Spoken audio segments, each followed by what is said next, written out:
Šukra tūlas zīmē, tā ir viņas pašas zīme, attiecīgi visas Venēras īpašības šeit izpaužās ļoti augstākā mērā, jā, tātad tiek uzskatīts, ka šim cilvēkam ļoti patīk skaistas, elegantas lietas un patīk kā tieši tās emocijas, jā, šīs sajūtas. Un tad cilvēkam dzīves laikā ir iespēja arī sadraudzēties ar diezgan ietekmīgiem cilvēkiem. Cilvēks ārā ir ļoti pievilcīgs.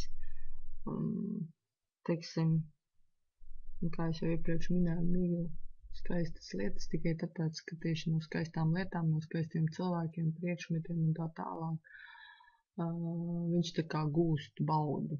Jā.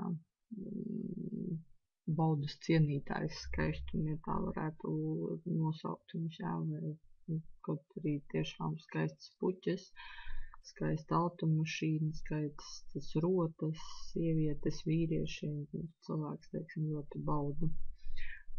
Viņam sagādā lielu prieku skatīties uz tādām lietām, cilvēkiem un tā tālāk. Romantiķi pēc dabas patīk ceļot, jā, un parasti tiek uzskatīts, ka šie cilvēki ir diezgan veiksmīgi arī apprecās dzīves laikā.